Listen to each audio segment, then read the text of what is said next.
Today, Kenny Wallace, 3 times Olympic medalist, Jane Smithers, scientists from Human and Supplement Testing Australia, join us to discuss drugs in sport. Every month, at least one Australian athlete tests positive from a supplement contaminated with a prohibited substance. Now, that's a stat from HASTA this year, the Australian Sports Anti-Doping Authority. Let's chat. Welcome to the Body Science Podcast, bringing you everything you need, want and should know about health, fitness, nutrition and training. As always, the information contained in this podcast is for the information purposes only and is not designed to diagnose or be prescriptive to treat, prevent or manage any injury, disease or other health-related condition. All information provided in the podcast is the opinion of the individual and other contributors and does not represent the policy, procedure or opinion of any other corporate entity or third party. Warning, this Body Science Podcast occasionally contains strong language which may be unsuitable for children, unusual humour, which may be unsuitable for some adults, and advanced science, which may be unsuitable for bro science majors. Stay tuned. The Body Science Podcast is about to start.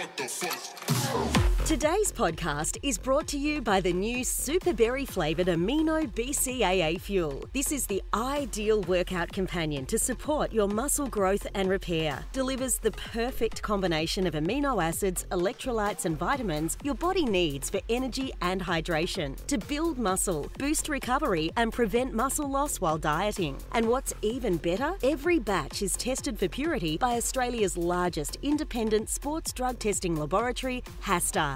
We're at Body Science headquarters today for another Fit, Happy, Healthy episode of the Body Science Podcast. Today, we've got some exciting people on board. Got Dr. Mac, worst Instagram account in fitness still. Next to him is a great mate of ours, been with the brand a long time, and we'll hit up on when that is later. But Kenny Wallace, OAM, 3 times Olympic medalist. I have to read this, guys. Sorry, it takes a while. 1 gold, Beijing K1 500. 1 bronze, Beijing K1 1000. London 4th, K2 1000. 1 bronze, Rio K2 1000. 4th in the K4 that year in the 1000. 7 times world champion. I'm just going to take a breath, Kenny. I'm coming back in. Interesting fact, stood on the podium from 2012 to 2016. 17 times more than any other athlete in an international event. So clapping that one in, mate. Nice. That's a big effort. Impressive. I'm sure there was a few little wee tests amongst all that. On the other side of the table is a good friend of ours now. I shouldn't say that because she's an independent third-party tester, but we love what she's brought to Australia, the fact that she's from HASTA, which is Human and Supplement Testing Australia, and the she I'm talking about, I apologise for calling you she, is Jane Smithers, one of the scientists. Look, Jane brought HASTA to Australia to supplement companies to be able to test supplements, and that's a massive thing for us. We launched back in 2011 with Informed Sport. Before that, it's great that Australia has a recognised drug testing lab, and you can talk more about that because you talk way better than I do on that. This is actually the most you've ever talked on a podcast. Yeah, I've clocked up more words today than I have in every podcast. Yeah, I know, and it probably will sound terrible, but let's move on. But one of the big things here is with the buts and the ums is Dr. Mac here actually helped me set up my second drug testing program we had. The first one we had was I used to ring people like Kenny, go, how are you, mate? What's happening? Been drug tested? Oh, yeah. Then I'd document that he'd been drug tested and what supplements we used, and we didn't change manufacturers. And I stayed with like the same creatine brand for years and years, and we didn't fall into the trap of, that one's $2 cheaper this month and we're buying 3 ton of it. Let's do that. And that's how we ran our drug testing. Then I went to Dr. Mac over here and said, mate, this is really hard and it's getting serious. We had like 47 elite teams or something on our books at this stage, and there was nothing around. So I engaged Mac to go and find out what is the best option for us.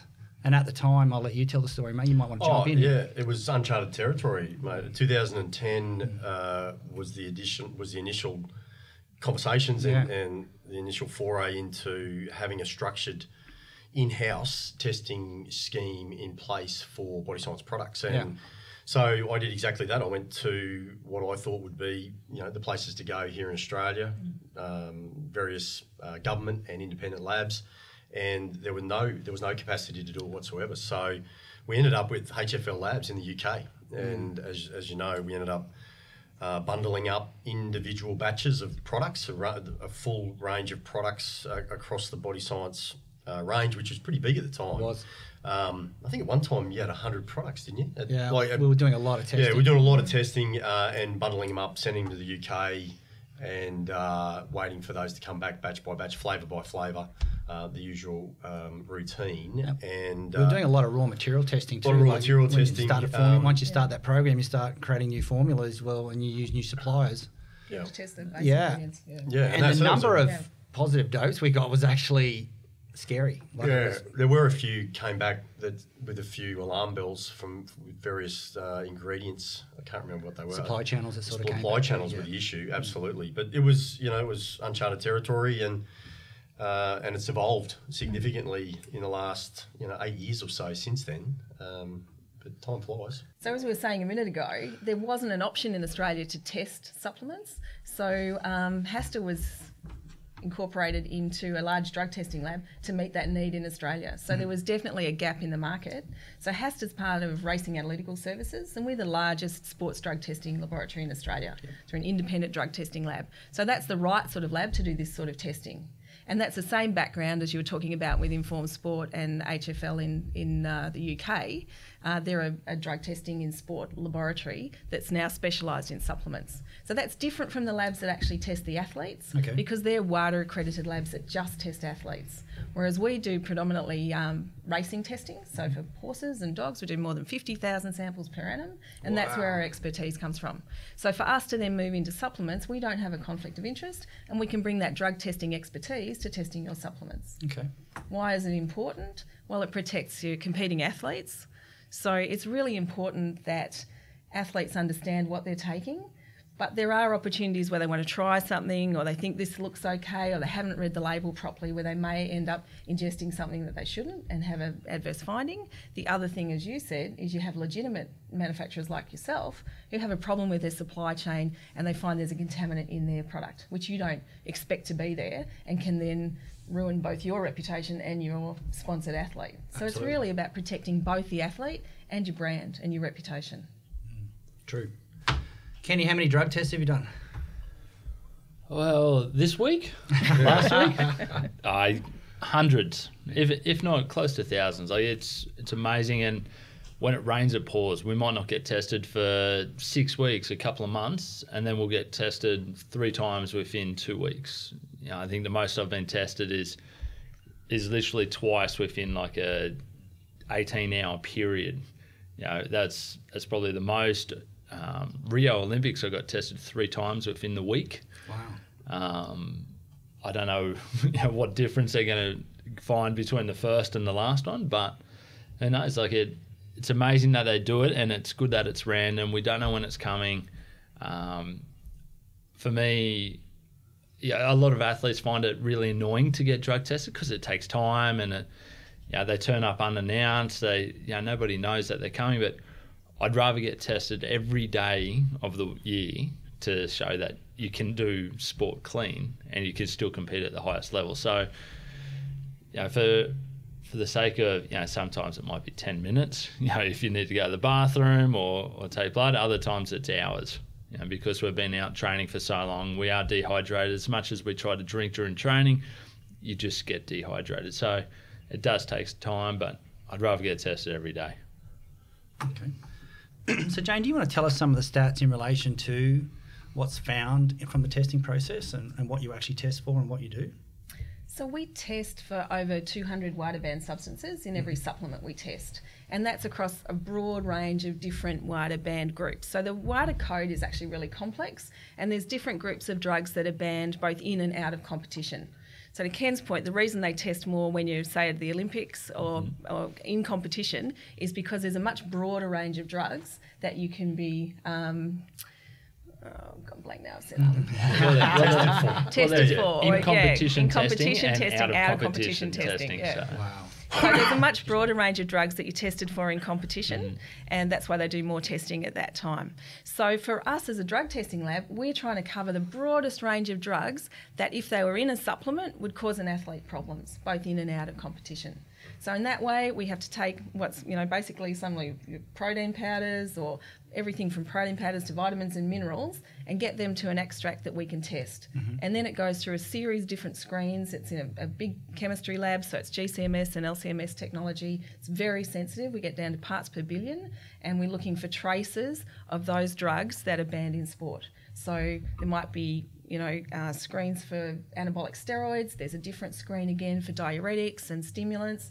And we're one of the few labs who can test for peptides. We have a research lab that's done a lot of work in doping in sport in horses and dogs, looking for EPO and performance-enhancing peptides. And we bring that skill to our supplement testing as well. Okay.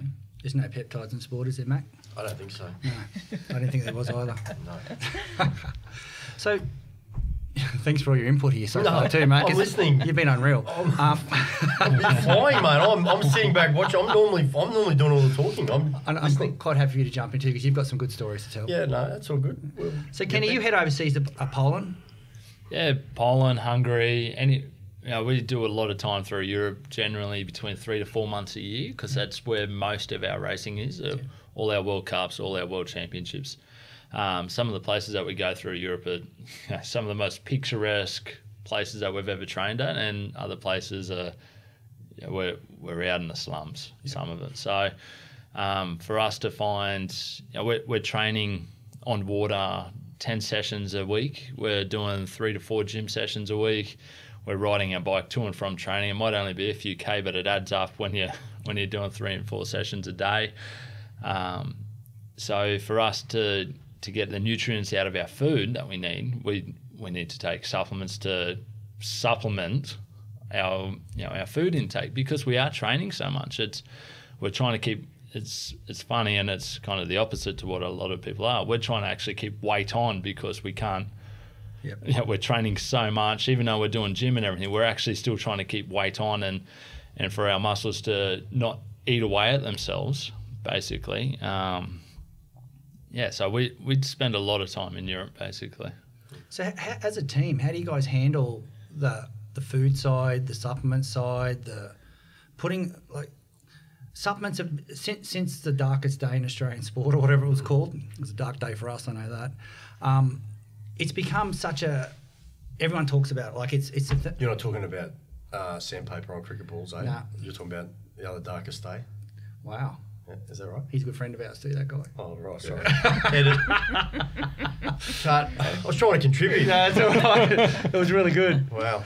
So from a perspective of travel and going to another country, you've got major issues. Like, I'm talking to a lot of dietitians these days, and they're testing. They want protein bars tested. They want everything tested. I'm not sure the lolly bars and all the confectionery companies are doing drug testing. But from an athlete point of view and an overseas base, how do you guys prepare for this, and how do you guys sit yourself up? What's it look like from a perspective if you go away for like up to months at a time? Well, for us, the biggest preparation that we have is we've got to box it all up. Yep. And then we turn up to the airport and go and smile really nicely at the girl checking us in or the guy checking us in and go, hey, we've got a few extra kilos, and we take our supplements with us, because we don't.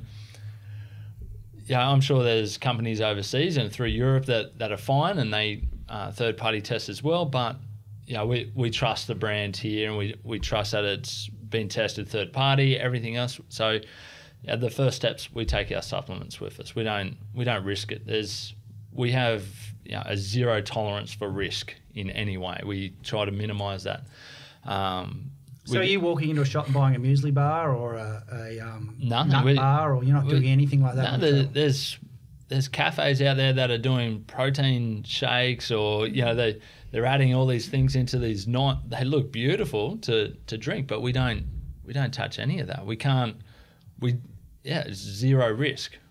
Even with bottles, if the normal drink bottle, everything's sealed. Everything, and we're educated so young in our sporting career to start looking for these types of things that the older you get, we just take it for granted. Like, even now, it's everything's sealed bottles. It sounds bad to not reuse some things, but for us, it's a zero risk policy. Where we train in there's a place in Hungary, which is fine. I'm sure we're surrounded by nice people, but we don't take any risk. We put locks on our fridges. All our bottles are sealed. We don't fill our drink bottle containers up out of the tap anymore. We don't do anything. The water's there. It's probably fine. 99.9% of the time it's fine. But we have that zero risk policy that we just take everything with us, or sealed bottles, or. And strength conditioning wise, I mean that has two effects. Certainly from an anti-doping perspective. So at the elite level, medicos, nutritionists will go ahead of the team. That's as much about planning the logistics of travel and ensuring that the quality of food is good, as well as the doping risk associated with it. So from a performance perspective, it's making sure that you've got what you need nutrition-wise, and perhaps equally as important, but perhaps a consequence of that is making sure that there's no risk of inadvertent findings with contaminants in, it could be anything with respect to supplements, could be meat, could be anything that's sourced locally, particularly overseas. And Ken makes a good point. So my experience is more so in the national football codes here in Australia, and each one of those has their own doping policy. Oh, anti-doping policy, not doping policy. A little faux pas.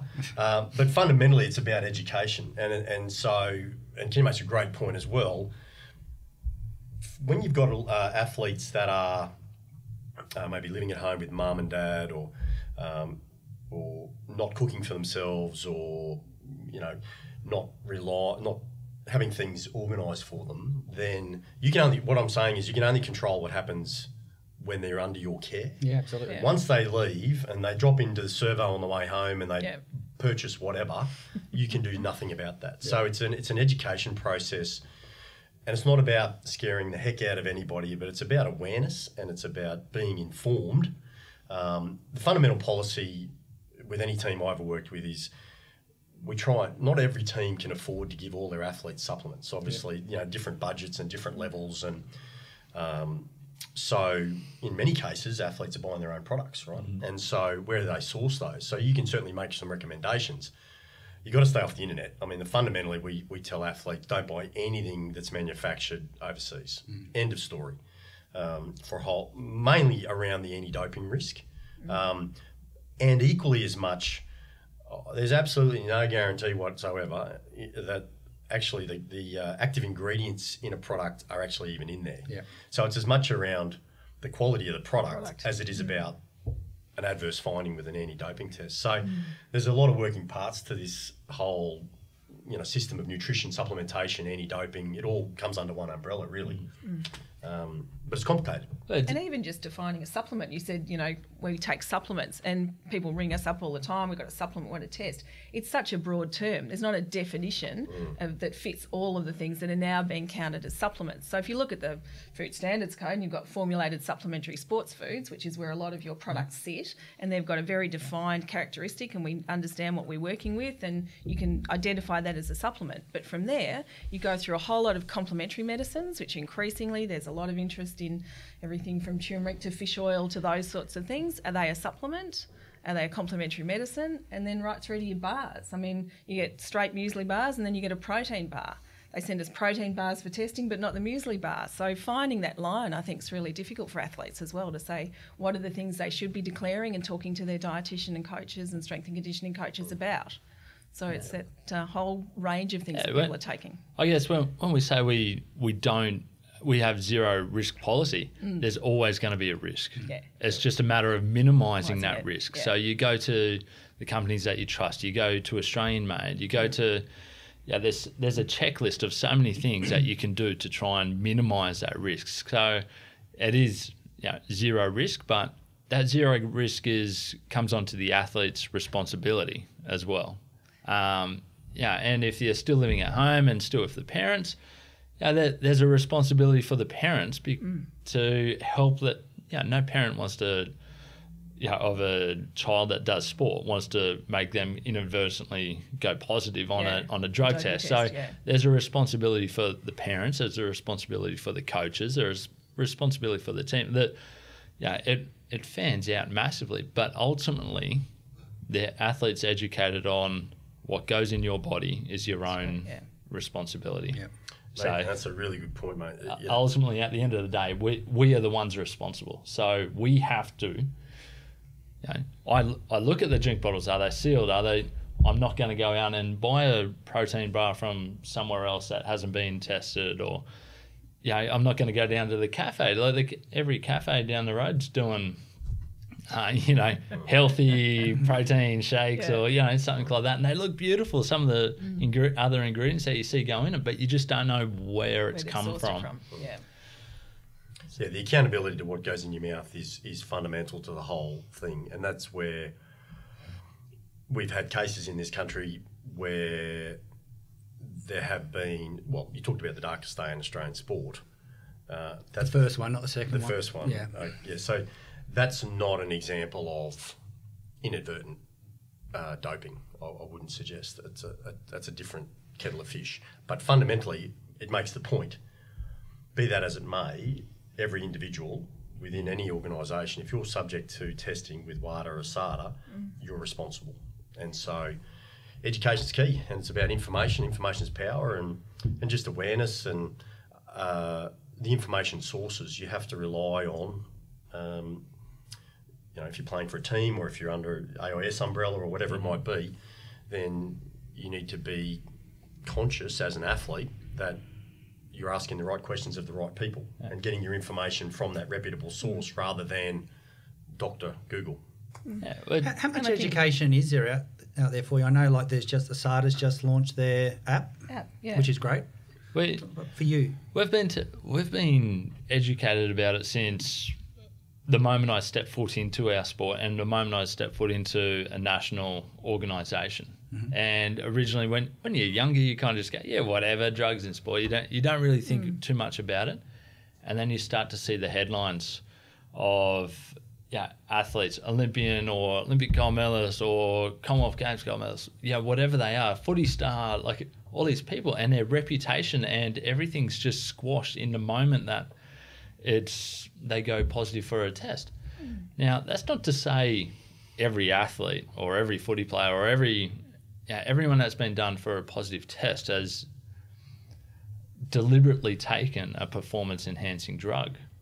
Now, we were talking before about the percentage of performance-enhancing drugs that aren't maybe criminally recognised drugs. Some of these drugs are something that you can buy over the counter at your chemist. These are something that you can get at the cafe. These are they're not traditionally illegal. They're not illegal. in sport. A traditional.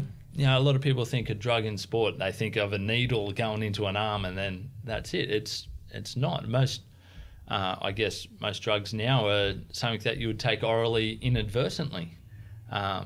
Especially brands country to country too. Formulas change for different cold countries. Cold and flu medications, exactly. Simple cough syrups, things like that. Yeah, it's everything. So for us as an athlete, when we travel, we take everything that we've bought here in Australia. We don't take anything that we've at overseas. We take big medical bags, and our sport takes big medical bags with everything in it that we could, everything down to the cough and flu tablets, the whole lot, the nose sprays to try and clear us out after we've travelled for a long period of time.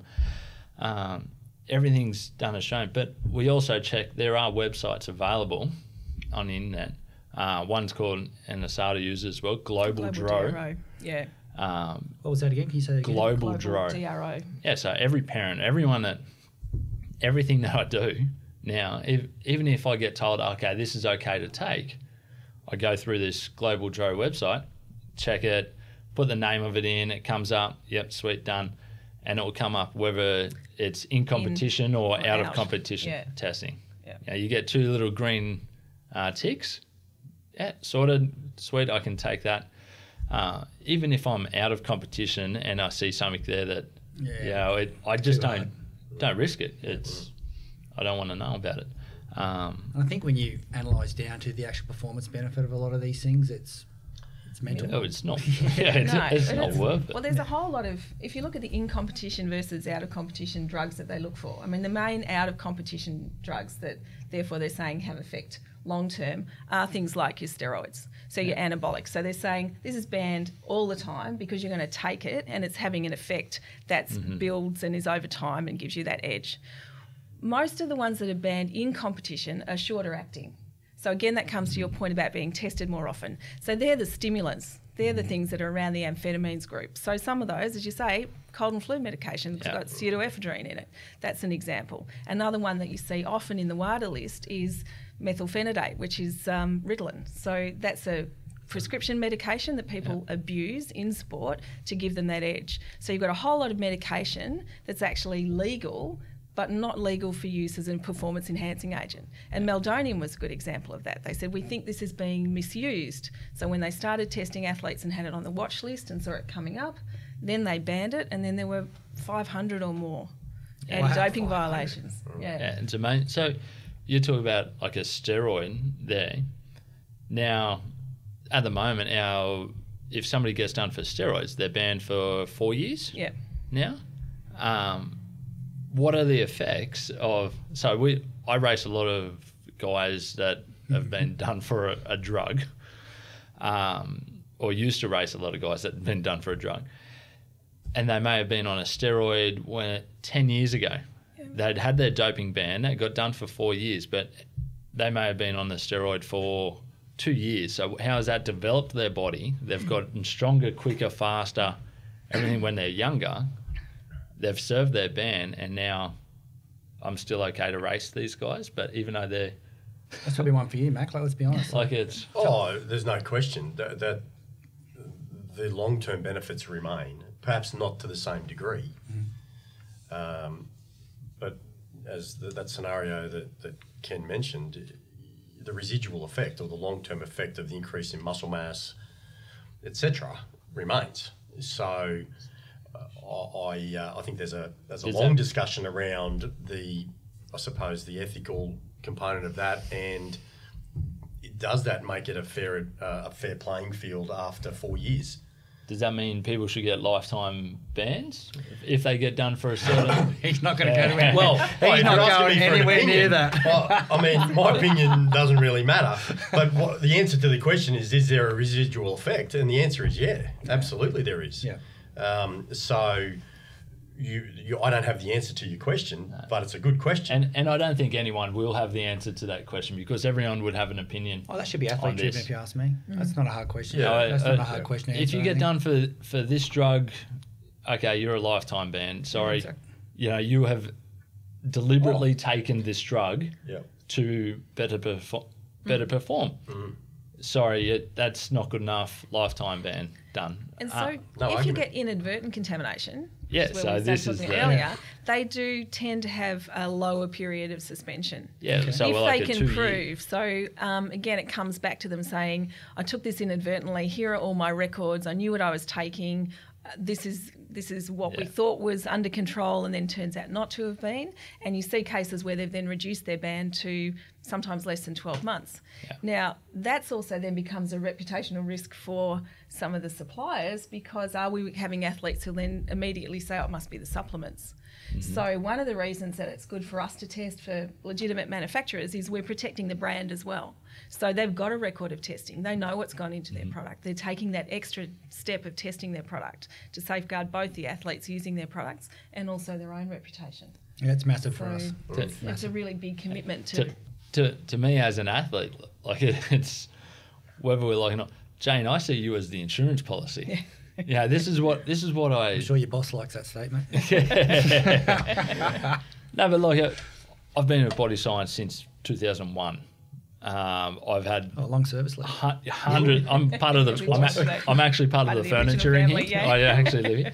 No, I've been tested hundreds and hundreds of times whilst using my body science supplements. So I trust the brand. I trust the processes that they've gone through. They understand the risks that I'm taking, that every athlete's taking, using any supplement. So to go that extra step, it's really important. It's really important, and for me, it's just a massive tick in the box. It's interesting that HASTA has actually officially recognised that now, because if you look at a lot of their work in the past, they've said to athletes, just don't take them. It's don't take any supplements at all, Yeah. right? And there's a change in their language now to say we still don't recommend you take supplements, but if you do take a supplement, take a tested supplement. Mm-hmm. And then with them then developing this app, what they're giving you access to, a bit like your global DRO, is a supplement checker which says which of these have actually been independently tested. So to your point, they're saying there's a risk, but these are the lowest risk. And that's the people we want to work with because we want to show that their products are low risk. Again, minimising the risk. Minimising the risk. So it's about good records, good reputation, really ticking all of those boxes before you take something. People aren't going to like what I'm about to say, but I think anyone who's in formulated sports foods or supplements should be tested. Like if you want to be in that category and play in that world, just to make life easy, you got to pay for the testing. Like, that's just the bottom line. If people invest, the athlete wins. And it is complex and it is expensive testing. Oh, it There's is, no two ways about that because you're looking for so many different drugs. So you can't just run one test through one machine and say, yep, it's all good. You're actually doing multiple extracts and looking for all of those different drugs. And that takes time and it takes expertise to make sure that they're not there. It's not cheap for a company to do. No. It's not just the cost of the actual testing though. I memean, we can't sell our product until you say yes. That's right. And occasionally that can cause headaches, but big headaches. But people don't even know that, and it takes 14 days on a good day to test a product. 10 working days and more if we have any issues with. Often it's the actual complexity of the product because as we were saying, you're not dealing with like urine and blood, which are nice consistent matrices to work with in a laboratory. You're dealing with everything from muesli bars to whey protein to fish oil to all of those things. So you have to have a whole series of methods that allow you to extract the drugs from those products, and that's where our expertise comes in. In the industry, that trickles down to the end user of the supplement. For example, anyone can start a supplement company. Absolutely. I mean, how many supplement companies are there, even in Australia? I mean, it's an incredibly saturated market. We could do it right now, probably in 5 minutes. We could set up a company, we could find a manufacturer down the road, and we could probably have a product on the shelf in 5 minutes. It's not a difficult process to do. And certainly there are sports that are subject to testing, and then there are the other end user who is not subject to testing, and perhaps it's not a priority in their life whether or not a product is or isn't absolutely got a contaminated substance in it.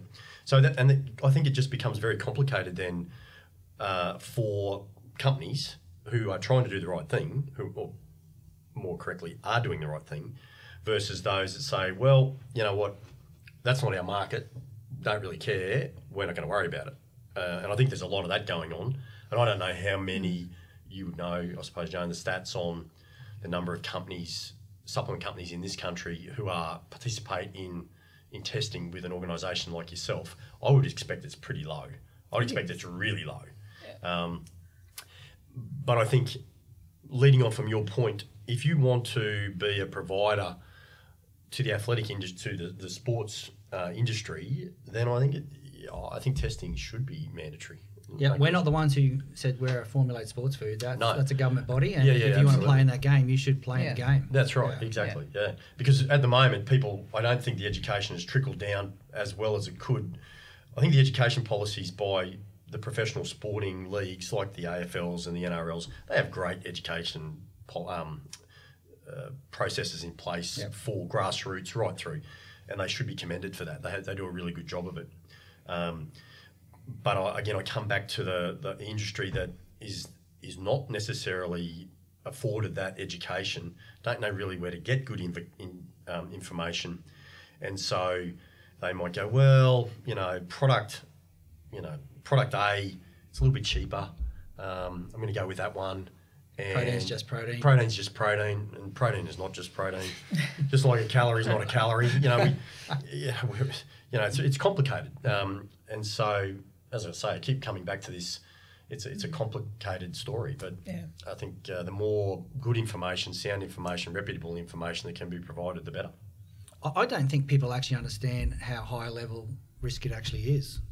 Yeah, so there's very different stats. If you look at testing what we would consider high-risk supplements, like just going on the internet. When we first set up in 2015, we did a big survey and we got 16, 20% positive if we just bought supplements 20% online positive. and off the shelf. Yeah, I remember and that study. There the was a more study. more extreme the name is, I have to say, the more likely it is to come up positive. So that's one of our tips. And there's a really good Dutch study, and they just looked. They said, look, we run a scheme like HASTA and like Informed Sport where we test for legitimate manufacturers, and we have a really low hit rate, and we've got a similar experience. If we're dealing with legitimate manufacturers, the contamination rate, so you're looking at supply chain breakdowns or a contaminated raw ingredient that never then gets to the athlete, and it's less than 1%, or certainly less than 5% over time. If you go out and buy things just straight off the shelf, particularly in groups like pre-workouts, testosterone boosters, all of those sorts of things, you get positive rates that just go up over 20%. So all So at once. there are So all the test boosters on the market just will go on sales now.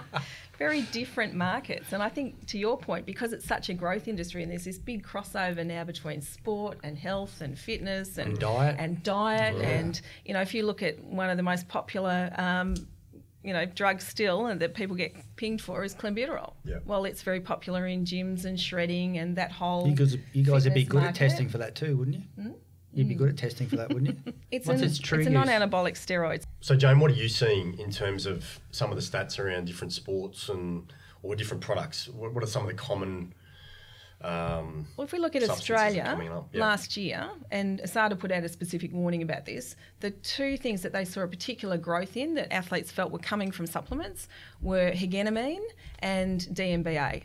So DMBA is a stimulant like DMAA. It's now actually banned in Australia. The TGA's made it an illegal substance, but it was coming through in a lot of supplements, particularly as we were saying before, offshore pre-workouts as a stimulant. Yep. Now, that's not inadvertent contamination. That's a manufacturer putting something in that they think that their users want that edge. And then drug-tested athletes are taking that without really understanding what it says on the label. And some of that is the use of terms that people think sound natural. So DMBA has often been shown as Pouchong tea extract. It's not Pouchong tea extract, it's a synthetic stimulant. Does it sound bad that I have no idea what you're talking about? When it comes to the names of these drugs, I have no idea what you're talking about. Because as an athlete, we don't even get to that part. Yeah. If you're... but you need to understand, like an athlete walks into a store and goes, I want your best pre-workout. Yeah. Like just a simple line, and that's where that type of thing comes across. Yeah. So and it says Pouchong tea extract, and you go, oh, that must be all right. Yeah, it's tea. That's all right. It's green tea. Right. That's all popular. That'll be fine. Mum's but actually, it's a never vacuumed more on that high-level stimulant. So, But you know what? That's interesting, Kenny. But the market that I deal with, the physique industry, they are all over it. Yeah. So they know exactly what it is, and they look for it. They're looking for it, and with some of the DMAAs and some of those stimulants. They were in a lot of products at a time when they weren't banned. That's right. And and they've had to be taken off the that's market. Correct. Yeah. And so it's an evolving landscape. So that's a risk, not reading the label properly or not understanding what's on the label, because they do try and disguise some of those. The other thing that we see is actual inadvertent contamination, and that's where you have a supply chain breakdown. Now, those tend to be much less interesting stimulants like ephedrine or pseudoephedrine that might come through a herbal mix, particularly with some of those the complementary medicines that sit alongside that whole supplement market. So you might get a contaminated raw material that comes through with those. That's a lower level stimulant, but it's still going to get an athlete into trouble. And that's the sort of thing that you see in a legitimate manufacturer who's actually had something come through inadvertently in a raw material, and we stop that before it's released to an athlete. The ones with high levels of things like hegenamine or DMAA, they were supplements that were built that way for a particular market. So again, in terms of an athlete, it's actually knowing where you sit and knowing what to check. And that's why having tested supplements and things like the ASADA app that now allows you to check for those should actually help reduce your risk. You can actually check a batch on that, which is great. Yeah. That's what it's all about. It's not just what's in the ingredient panel, it's down to batch level. Yeah. But at the moment now, any supplement that we take, everyone's got a phone these days. I take a photo of it, take a photo of the batch number, done. Yeah. And it's in there. I don't think twice about it anymore. Yeah. I see that it's HASTA tested. Yep. Great. Take the supplement, but I've always got it on record. Absolutely. What the name of it is, the batch number that it is. Yeah. again, the athlete responsibility. So, what are some of the bigger sports that are in trouble these days with doping? And we're working off an official list here, aren't we? Yeah, so it's not like we made this up to sound good. And in Australia?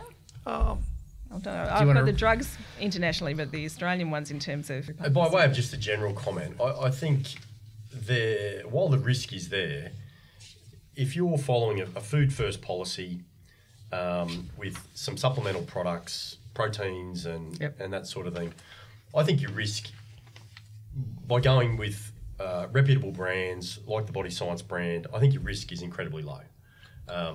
If you want to go off the reservation, and that's, I think, when we see a lot of the positive doping findings we've seen, and certainly I've worked with teams that have had athletes that have had adverse findings. They've gone off the reservation. Yeah. They've gone outside of the scope or outside of the recommendations of the organisation, and they've made some decisions off their own bat about what they think they can perhaps do. They want to push the envelope, and they usually, the cases that I've seen have been, they've received poor information from non-reputable sources that thought they would get a quick fix, maybe coming back from an injury or performance enhancing, whatever it might be, and it's been on bad information. And I think if you do that, and Ken makes a good point with the photographing of a product and the batch number, I do the same thing. As a strength conditioning coach, certainly keep meticulous records and photographic evidence and so on and so forth.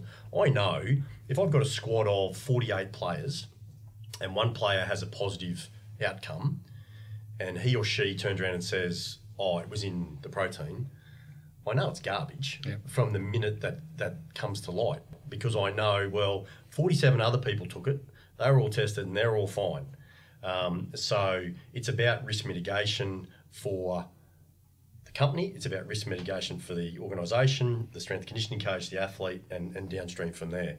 So I think there's always there'll always be people who want to push the envelope, and but it's a bit about having your ducks in a row to overcome that, really. And certainly those sports where weight and muscle is important are still the ones that you see coming up more often. Yep. So they're the ones where you're more likely to see use of steroids, anabolic or your non-anabolics like your clenbuterol, ostarine, we're seeing more of. So those sports where that real muscle building and they're trying to get an edge, or as you say, maybe someone's had an injury and they're coming back and trying to get back quickly.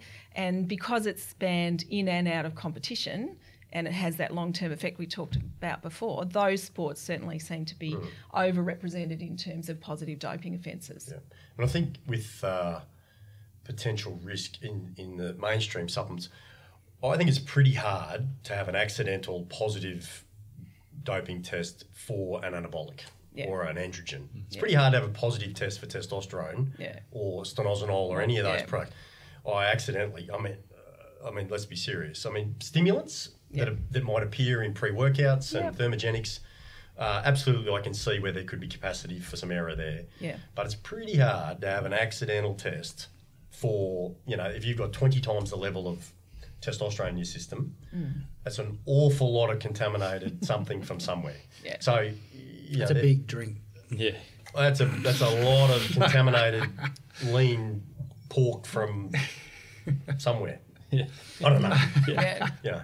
But sorry, I interrupted, Joan. You were talking about but I agree. I think where muscle mass is a key, where body composition is an issue, where force, power, high speed, explosiveness, endurance, those upper ends of the spectrum in terms of performance capabilities, there's always going to be, and big bucks. We're talking absolutely massive, big careers, big bucks, and we're seeing this filter into perhaps some of the less orthodox sports, into the CrossFits of the world, and we've seen some positive findings there. I don't think I'm dropping any bombs there. At the recent CrossFit Games in the US, there was a... Good on them for testing, mate. Absolutely. Fantastic that they're really conscious about it, and because it's a massive phenomenon, and there's big dollars on the line, and a credit to them for having a policy in place. Yeah, absolutely. Absolutely. Oh wow, silence. That's really bad. No, silence is bad. Yeah. But I think it's really interesting, and the travel's a big one. International travel, Kenny. I'm sure there's been places in Poland and probably Belgium and everywhere that you probably got to put padlocks on the system and on the fridges and all that sort of stuff as you go around the place. Within the sporting community, it's funny. Everyone knows somebody that we think that person may be on drugs, or we think that person, because you can see how they've progressed through their sporting career. They haven't really performed. The next year they're massive and they all of a sudden win medals. So you kind of go, what happened there? What something's happened somewhere in and around that. And we always hear stories of people, putting something else in somebody's drink tampering. bottle What do you and think tampering. the actual incidence of tampering is? Because that's often used as a defence. They say it must have been tampered. Must have been tampered with. Somebody's Somebody's put in something my in What my do you think, drink Jane? bottle. Do you have an opinion? What do you think, Kenny? Whether it can happen. No. I know it can happen. I'm interested in, do we think it happens much?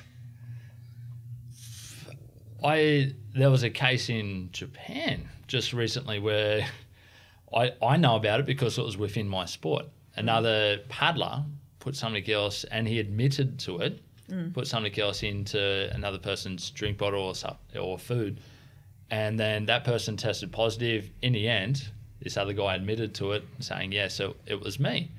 Now, this made national news. There was Japanese TV stations ringing me up here in Australia trying to get a comment for it. To me, I don't want to know about it.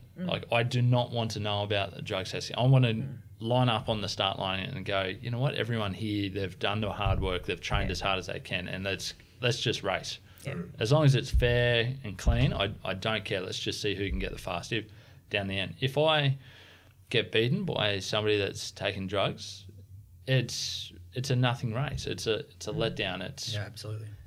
And the hard part is we might not find that out for the next 20 years. the next 8 years, because they now hold on to our samples, our urine and blood samples, for 10 years.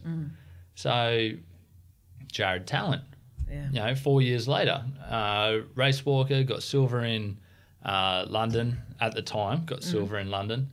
In 2015-16, they announced him as the Olympic gold medalist. Yeah, it's a tough gig, isn't That's it? a really Because you never get you don't get the You don't have the recognition at the recognition at the Olympics or time. anything. Yeah. But even a lot of the athletes might not go, I've missed out on that recognition. It's I've raced a drug cheat.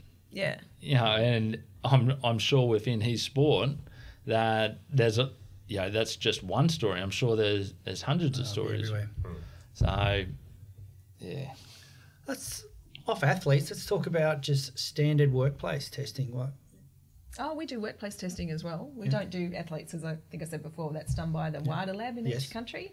But we certainly do workplace testing, because that's another area where people have got an accountability, and there's different workplaces have different requirements. It's a bit like your football teams. Different workplaces have different doping policies. So we certainly do drug testing of urine and oral fluid predominantly for workplaces. There's high-risk workplaces where you can't be on stimulants or alcohol or other drugs can affect Operating your big performance. machinery. Construction, pilots.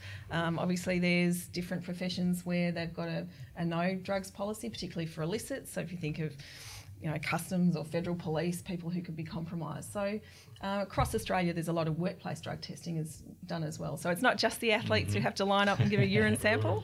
It's lots of workplaces that have a doping policy as well. Interesting. And we certainly see changes in that profile as well, because obviously it's fairly well known that there's an increase in amphetamine and ice usage, and probably we see a decrease in THC or cannabis, a change in the balance. Okay. And codeine is interesting now, because codeine has now become a prescription only in Australia. So there's a lot of codeine use in Australia. That's one of the reasons they felt it was overused here. And we're seeing a shift now. So it'll be interesting to see how normal workplace drug testing, because that's one of the things that picks up is codeine. And people have usually said, I just had a cold and flu tablet. So now that will be, in effect, the workplace equivalent of a therapeutic use exemption is to say I have a prescription for this medication. So, it is important to drug test, not just in sport, but across a range of different professions. So this could be a really silly question, but I've got heaps of them. Say codeine suddenly becomes up on the list of things you need to look for. What does that mean for your organisation as far as timing to come to market, standards, testing, equipment? If we add in a drug to so if they say not Something allowed to new. have it in supplements. So meldonium was a good example of that. So for us, it's a matter of making sure we've got the right drug standard and then validating that for our method. So in chemistry, it's all about validating the method that you're using and being able to provide the data to an assessor to show that your method works. So say we take your protein powder, the first time we test that, we quite literally put all 200 and something drugs in little standards into that product and make sure we can get them out again. Geez, that'd be worth heaps on the market. Sometimes. You do an extra batch of that and just pop a little batch in the mail. right. I'll do some in-house testing on that one, yeah. So because you've got to show. So all 218 of them? Yeah. Because what happens is sometimes you get something in the product that suppresses our ability to extract that drug again. So not every supplement is actually suitable for this sort of drug testing, or it's really difficult to get all of those drugs out. So we put them in and we make sure that we can see those standards come back out again. And then when we run your products, we know that if something comes up as a peak, that it's real. So it's all about validation and data and having that data set that supports your certificate. So that certificate just says not detected. There's a lot of work that goes in behind Absolutely. that. Yeah. It's a big process. And we review those. So WADA publishes their new list in September each year. And so they say this is the list for next year, effective January 1, and they also publish a list of major modifications. And that's a really useful guide to what's changed, why they're interpreting things differently, some things that they've set levels for that they might be changing. So we really need to review that on an annual basis and let people like yourself, our good clients, know what's changed. If something comes onto the list that wasn't there before, we need to make sure that we've got a standard for that and that we can detect it and make sure we can pick it up in product. It's incredible. So that's that process. Massive. We actually, for those people that don't know, we do put our certificates up on our website, bodyscience.com.au/drug test. If it's not that, it'll be that tomorrow. So you can actually look at the batch on your label and you can print out the, what do you call it? Certificate of analysis, drug testing certificate. Thank you. And they're also on our website. So HASTA's got the products that are certified. We list them with the flavour and batch and expiry date on our website. We do independent testing as well for people who don't certify a product. So maybe that's a distinction that you need to understand. We do two types with you. Yeah. We have our batch, every batch is tested. Then we have our products we make that we think athletes won't be into. And when you launch them, you find out you're very incorrect in your market research into athletes want to use. So we have a lot of random programs going on. We've got a flavour of a product tested at all times. You just don't get to pick your flavour. So if a company certifies a product, it's a big commitment on their part. So to certify a product, it's not just tested. We look at where it's manufactured. We make sure that we verify the controls are in place in that manufacturing plant. We review the formulation. Then we do extra work in terms of validating the product, and then we make them test every single batch. So a certified product is actually a much more stringent set of criteria, and every batch is then tested, and that's when they can use the logo on pack. Batch testing means that someone sent us a sample from a batch. Still a good thing, but not the same as that whole more controlled process of certifying. And what we find increasingly is manufacturers, as you say, have a product that they really don't feel is targeted at that elite market and is a mass production product which is going to send them broke if they have to test every batch. So they might just test a particular flavour and supply that to a team. And we also see more often now, in fact we do a lot of independent testing for teams and clubs and sporting bodies who want to supply something to their team that's not tested. So they'll then send us a batch and say, all right, we'd like to use this with our team. It's not tested by the manufacturer. Can you test this batch? we do that with a lot of teams actually, with you, and I appreciate that. It's you get somebody who wants a special flavour protein bar who's an elite athlete. And so they have to test the whole batch. Wallace. So that one person, Kenny's never done sport. Never done So it, but there is a lot of teams that do test. And we see an increasing range of products coming through. And again, that's whole market around complementary medicines and where that sits in terms of supplements. So not your standard formulated supplementary sports foods, but capsules and tablets and other things. And some of those we have real difficulties testing. We might not be able to get all the steroids out of some of those really oily products, and that's what we'll tell the team or the dietitian or the strength and conditioning coach and go, we've tested this, but we can't get every drug that we would like to extract out of it, so you still have an element of risk. It's been an eye-opener for us. Like our multivitamin, for example, was tested, and then we had a batch that actually said no. So we couldn't sell that batch, and it takes months to make a vitamin tablet, just so you know. But then we had the process of actually trying to break down what was it that caused it, you know, and it was massive for us. So now that product is tested batch by batch. Yeah. You know, we test it. If you say it passed, it passed. If it doesn't, It doesn't. that's what we tell people. We actually took the HASTA logo off that product. And I think you'll find if you go through the ASADA supplement checker, it's got a little quiz which says these are the things you should look for. And one of them is products with a lot of ingredients. Because the more ingredients you have, the more potential supply chain issues you have, and the more herbal products, which are, again, hard to verify. They come from multiple sources offshore. So that raw ingredient risk Supply is chain there was just in terms of those blends, things. correct. Proprietary blends. Massive can fan be of an those. issue. Yeah, big fan of proprietary blends. Tongue in cheek. So You won't that's see where one on our supply product. chain- No, Yeah. and I don't think you should be allowed to do it. I think you should have to list the ingredients and the amounts of each ingredient. Yeah. But it's commonplace. Well, it's different manufacturing standards from different countries, mate. That's what it is. So Yeah. Well, in the US, supplements are not counted as either a food or a medicine. So the FDA has drugs, food, dietary supplements. So they actually come under a different regulatory authority or part of that regulatory authority. Whereas here, they're either a food or a medicine, and they're regulated either by Food Standards Code or TGA. So our regulations here on both those categories are actually stricter. we run both types too. It's quite difficult times. It is, yeah. Like the multivitamin, stepping back to that was a headache. It was a massive headache, and that's where we said to ourselves, do we stop making a multivitamin? Because we didn't release that batch, we destroyed it, the one that got the test, because our program at the time was it's either yes or no. So that's where we sat down and we had a good chat on it, and the theory was it's just too hard. So we still want to bring a multi out, so we test it before we release it, and then if that says yes, we'll tell people they can check the cert on the web. Yeah. If the next batch is no guarantee, and people need to be really aware of that. And that's like when every time athletes walk in, our team is trained to go, you're an athlete, aren't you? Yeah. So we ask the second question ourselves. That's a big thing.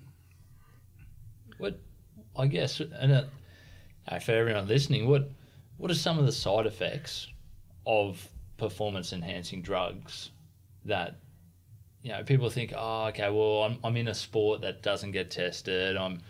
It's okay.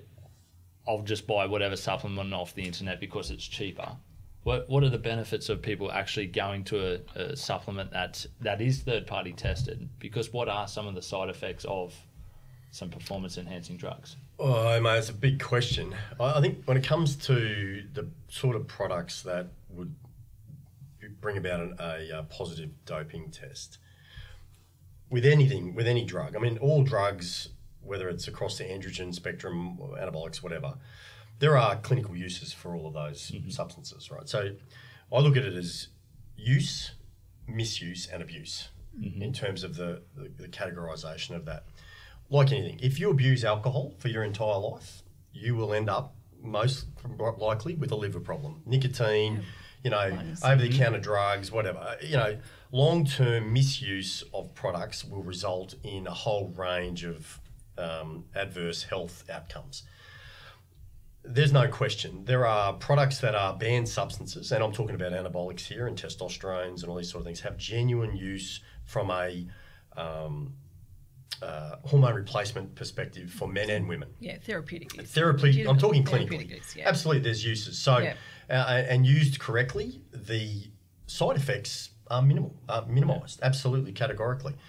If you go off the reservation and you want to take triple the amount or 10 times the amount, well, there'll be a knock-on effect to that. So, side effects wise, I think there's a bit of I have opinion. My opinion is from a clinical perspective. I think there's a lot of hysteria around the use of, for example, testosterone. I think low testosterone in men is a massive clinical condition in this country and around the world, for particularly men over 40 years of age who don't know they have testosterone levels in the toilet, Yep. through the floor. The risk of actually having poorer outcomes from a cardiovascular perspective with low testosterone equal, and I'm on a bit of a rant, but parallel issues with high cholesterol and all of these other things that we all know about. And most men walk around, don't even know they've got low testosterone in their 40s and 50s, but they're not subject to sport testing. But this is something where they'll go to their GP. Well, GPs may or may not be much use to them. They probably have to go to someone who specialises in hormones, an endocrinologist or someone. But the side effects can be dire. There are, in terms of quantified research that absolutely slam dunks the adverse health risks to the long-term use, it's actually pretty slim. There's a lot of what we call anecdotal urban myth, perhaps,